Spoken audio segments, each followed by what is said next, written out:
युद्ध और लड़ाई का तरीका कैसे बदल रहा है ये हमने ऑपरेशन सिंदूर में देखा। अब वो पहले का जमाना नहीं रहा जब दो देशों की सेनाएं आमने सामने से लड़ा करती थी।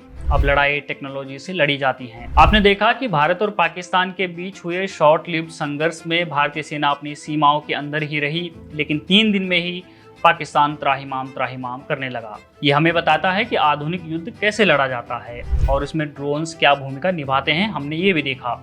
लाहौर से लेकर कराची तक पाकिस्तानियों को ये पता नहीं चला कि ये ड्रोन आ कहां से रहे हैं और कहां गिरेंगे। इन ड्रोन्स ने बड़े आराम से पाकिस्तान के एयर डिफेंस सिस्टम को तहस नहस कर दिया, जिसके बाद भारत के राफेल, सुखोई और मिराज जहाज बिना किसी खतरे के पाकिस्तान के ऊपर मंडराए और चुन चुनकर पाकिस्तान के 11 एयरबेस उड़ा दिए। मतलब साफ है कि अगर आपके पास टेक्नोलॉजी नहीं है तो आप जीतना तो दूर युद्ध लड़ने की स्थिति में भी नहीं रहोगे, और उसका उदाहरण है पाकिस्तान। कॉम्बैट ड्रोन्स को लेकर चर्चाएं पिछले कुछ सालों में बहुत तेजी से बढ़ी हैं। रूस यूक्रेन युद्ध और आर्मेनिया अजरबैजान कॉन्फ्लिक्ट में हमने देखा कि कैसे ये छोटे छोटे ड्रोन्स बड़े बड़े हथियारों, डिफेंस सिस्टम्स और मिसाइलों को ध्वस्त कर सकते हैं।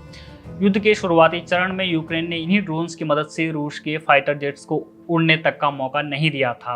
आर्मेनिया अजरबैजान के बीच सालों के युद्ध में अजरबैजान साल 2021 में पहली बार जीता था, और इसकी वजह थी अजरबैजान की सेना में टर्की के बेयर कटर ड्रोन का होना। तो इससे आपको यह अंदाजा मिल गया होगा कि ड्रोन भले ही दिखने में छोटे और कम घातक हों, लेकिन युद्ध में ये निर्णायक साबित होते हैं। बिना पायलट को जोखिम में डाले और फाइटर जेट से बहुत सस्ती कीमतों पर बनने वाले ये ड्रोन दुश्मन के परखच्चे उड़ा सकते हैं। इसलिए तो दुनिया भर की सेनाएं ड्रोन टेक्नोलॉजी में बड़ी संख्या में निवेश कर रही हैं।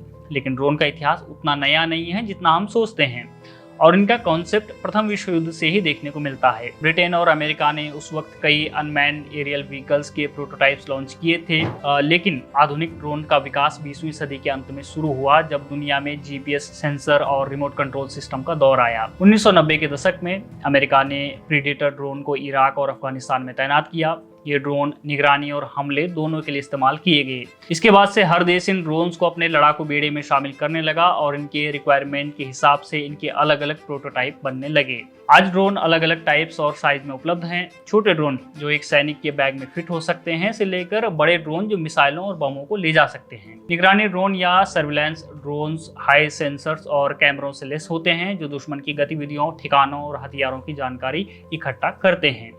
ऑपरेशन सिंदूर से पहले भी भारत ने पाकिस्तान के सैन्य ठिकानों और मूवमेंट की जानकारी ऐसे ही ड्रोन से की। फिर आते हैं लड़ाकू या कॉम्बैट ड्रोन्स। ये ड्रोन मिसाइलों और लेजर गाइडेड बमों से लैस होते हैं। अमेरिका का MQ-9 रीपर ड्रोन इसका एक उदाहरण है जो सटीक हमले करने में सक्षम है। हाल के युद्धों जैसे रूस यूक्रेन संघर्ष में ड्रोन ने टैंकों और सैन्य ठिकानों को नष्ट करने में महत्वपूर्ण भूमिका निभाई थी। स्वार्म ड्रोन्स, जिन पर भारत भी कई सालों से काम कर रहा है, एक नई तकनीक है जिसमें कई छोटे ड्रोन एक साथ काम करते हैं। ये ड्रोन एक दूसरे से कम्युनिकेट करते हैं और एक साथ मिलकर हमला कर सकते हैं। इनसे निपटना लगभग नामुमकिन सा हो जाता है। एक और तरह के ड्रोन्स होते हैं जिन्हें लॉजिस्टिक्स ड्रोन्स कहते हैं। ये सैन्य सामग्री जैसे खाना, दवाइयां और हथियार को युद्ध के मैदान में पहुंचाने के लिए उपयोग किए जाते हैं। ये खासकर उन क्षेत्रों में उपयोगी हैं जहां सैनिकों का पहुंचना मुश्किल होता है, जैसे कि सियाचिन। ड्रोन के उपयोग से सैनिकों को खतरनाक क्षेत्रों में जाने की जरूरत कम पड़ती है। निगरानी और हमले ड्रोन से किए जा सकते हैं जिससे सैनिकों की जान बचती है। ड्रोन लेजर निर्देशित हथियारों और उन्नत सेंसरों के साथ सटीक हमले कर सकते हैं जिससे कोलेटरल डैमेज भी कम होता है। साथ ही लड़ाकू विमानों की तुलना में ड्रोन का निर्माण और संचालन सस्ता होता है। छोटे ड्रोन तो और भी किफायती होते हैं।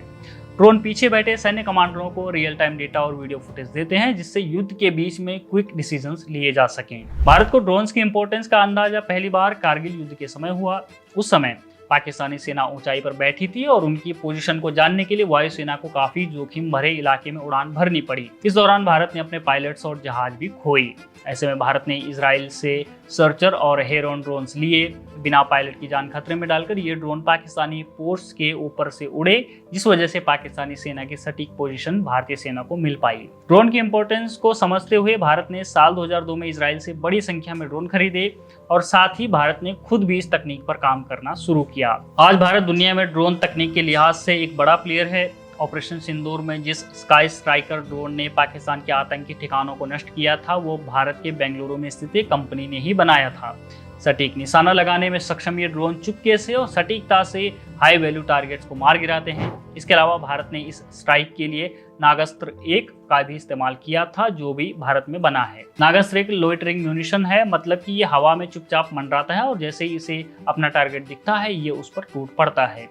इस वक्त भारत में कम से कम 400 ऐसी कंपनियां हैं जो ड्रोन्स का निर्माण कर रही हैं। इसमें शामिल हैं DRDO और प्राइवेट कंपनियां जैसे HAL और कई स्टार्टअप। साल 2020 में गलवान घाटी संघर्ष के बाद से ही भारत ने सीमा निगरानी के लिए ड्रोन का उपयोग बढ़ाया है। भारतीय सेना ने इजराइल और अमेरिका से उन्नत ड्रोन भी खरीदे हैं और मेक इन इंडिया पहल के तहत स्वदेशी ड्रोन उत्पादन को भी बढ़ावा दिया जा रहा है।